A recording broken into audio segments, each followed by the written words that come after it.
Hey, welcome back. This is our third part of our video series on raised beds. Today's part is going to be dealing with Hugelkultur.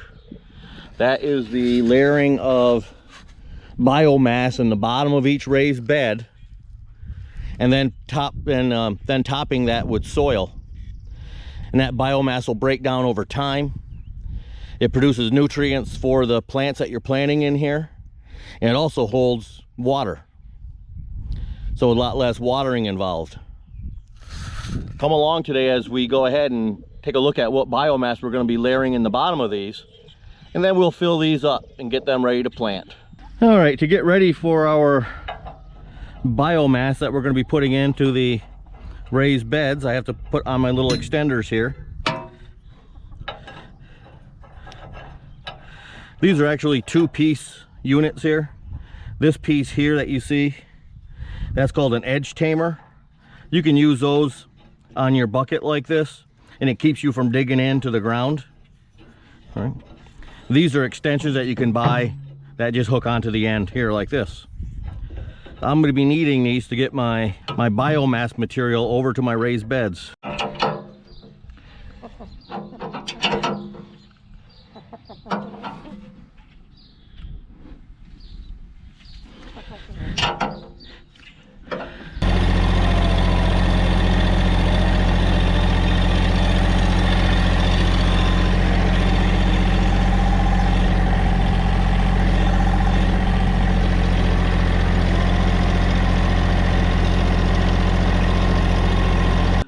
Well, here it is. I'm going to be using a roll of corn fodder.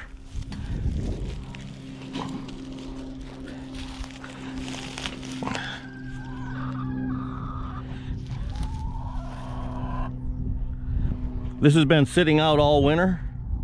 I had been using it around the chicken house just to keep it from getting muddy, and I mowed it up yesterday. That's 2 bales out here just in this area, and it's pretty much rotted down already. Come on, girls.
And there we go, we're gonna start layering that in. I'm gonna go get me a pitchfork here, make this a little bit easier. If you don't know what corn fodder is, it's just the stalks, the husks from the corn fields. Cobs, if they're actually picking the corn off the ears. This is used for horse bedding usually. Horses will eat about half of this if you use it for bedding.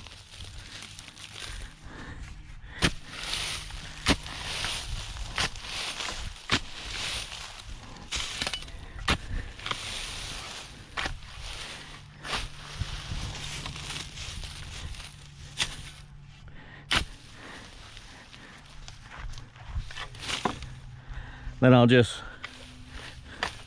move it around a little bit. You see how moist that is? It does hold moisture. And this will rot down when I put my top layer on. So let's see how many of these I really need. I got another bale of this. Let's see how much I need here to get a few inches in each box.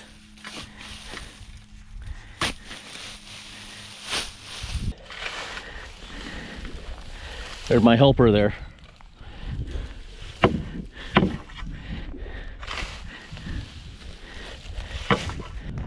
Now this Hugelkultur, if you look it up, you'll see a lot of people who use wood scraps, logs, and they'll layer them in the bottom of a bed. Then they'll cover that with soil, and over the years the microorganisms and things eat up the wood, create more soil. And if you've ever had punky wood, you know how much moisture that holds. But I'm going to try it with this. I've never seen it done with corn fodder, so we're going to give this a try. I don't see why it wouldn't work. It's holding moisture, and it does rot down pretty quickly, and I think it will, especially under a compost layer.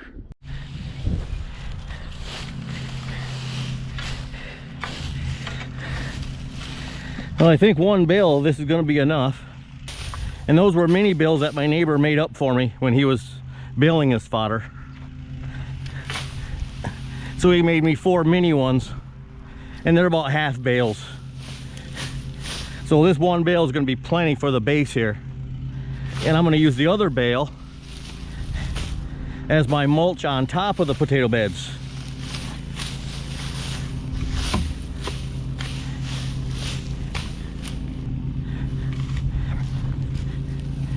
And you can see the moisture that's held in that. So I think this is going to work wonderfully for what I want it for. But we'll see how the experiment goes.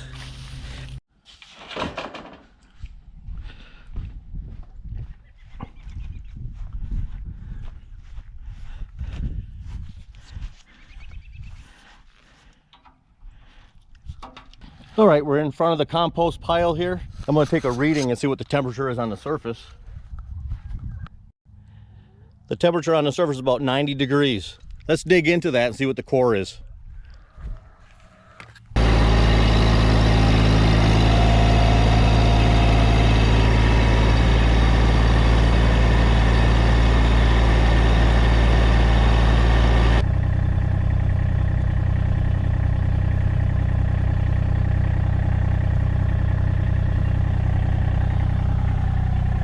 That's good. That means she's probably done composting, that the inner core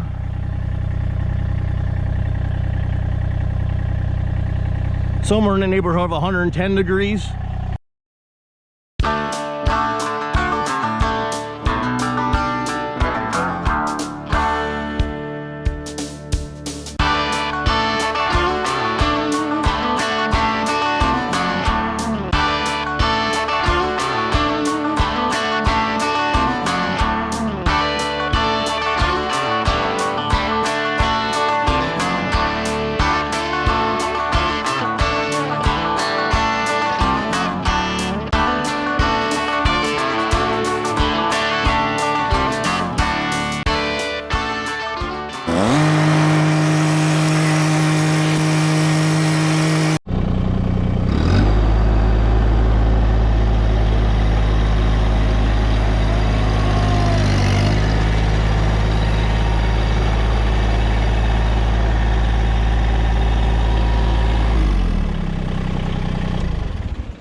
Here we got one of our active compost piles going. Whew, it's hot in here. Let's check that temperature. 121, 135, 138. I'm just gonna mix this together. It's got a lot of green stuff in here just from mowing lawns. I'm gonna get my last load of compost for the raised beds after I get done mixing this together.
Okay, we got ourselves a 5-pound bag of seed potatoes here. These are Kennebecks. We're going to take a knife, we're going to cut these up probably into 2 or 3 pieces each, so they all have an eye. Lots of eyes on them. Then we're going to lay them out here just for a couple hours so they dry up, that cut end dries up before we put them in the ground. And then we'll plant these probably 5 or 6 inches deep. If you go 4 inches deep, you'll end up getting bigger potatoes. 5 or 6, 7, 8 inches deep. The deeper you go, the smaller the potato you will end up getting, because it takes a long time for them to finally break through the surface of the ground. But we're going to place them in there about the spade depth. That's probably 5 inches. So we'll just open it up like that, place a seed potato in and cover it back up. Right now we're going to cut those.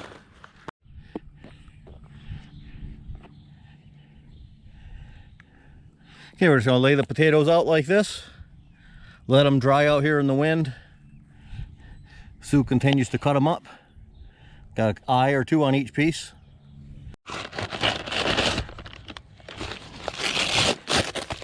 Okay, these are the Yukon Gold. I'll go ahead and cut those. Okay. We'll leave those out to dry. Get that one turned over. We'll come back out in a couple hours and we'll plant these. All right, we're into another bed now. This bed was filled up with composted horse manure last winter. It's been sitting over the winter. And this one we're going to be planting strawberries.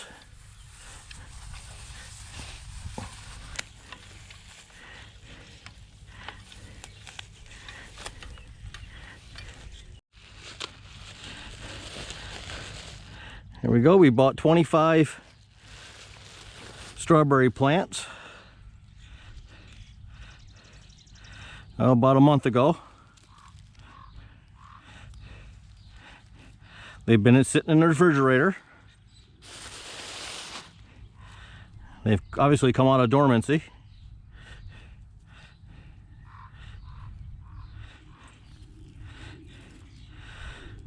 And when you plant a strawberry, you can see right here, this is the crown.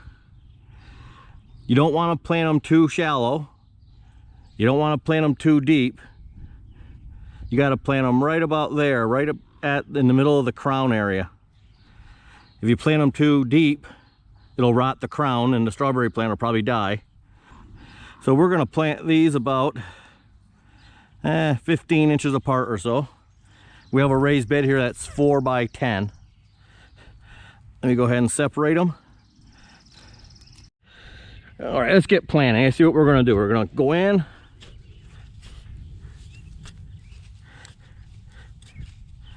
Take the plant.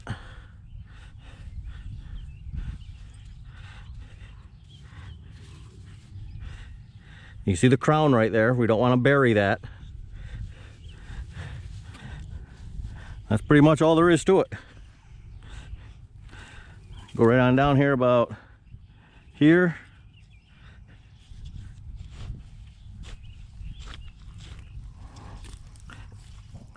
Take another plant. Place it in.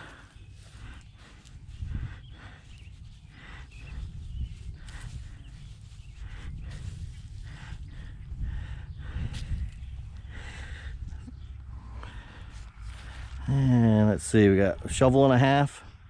So right about here.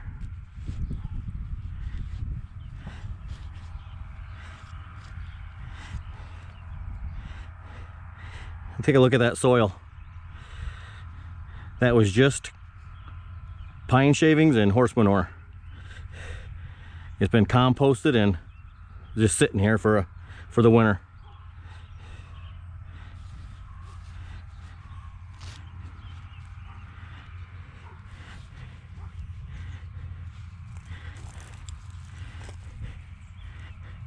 All right, you can see the crown right there.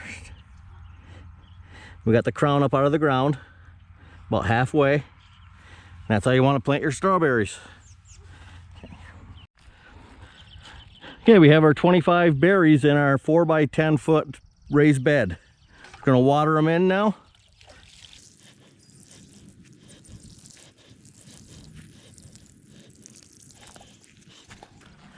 Okay, I just watered 27 berries.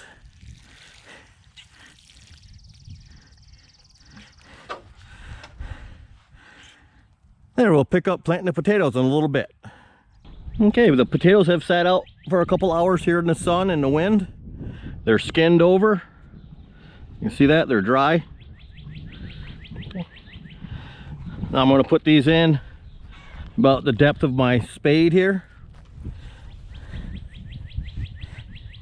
with the eye up. And that's it. I'm going to move on down. I'm going to put 3 in each row and go on down about a foot from those. So I should be able to get 30 in each bed.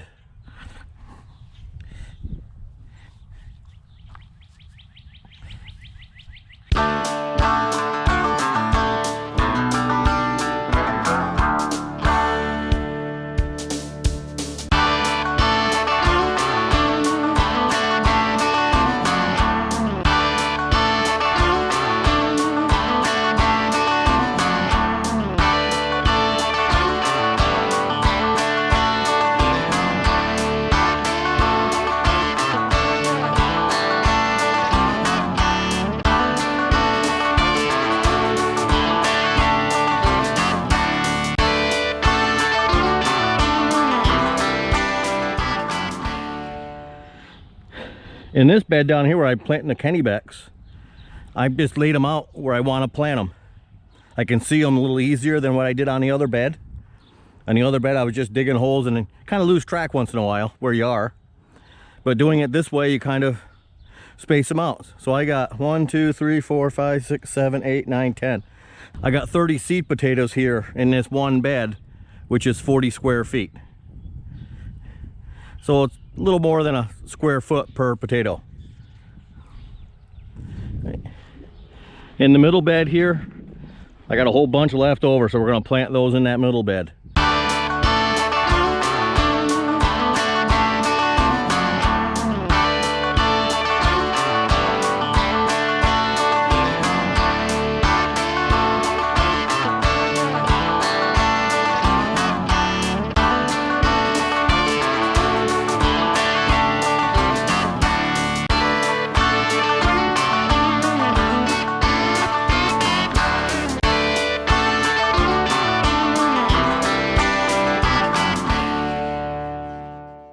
I hope you enjoyed the video series on the raised bed building and the Hugelkultur method.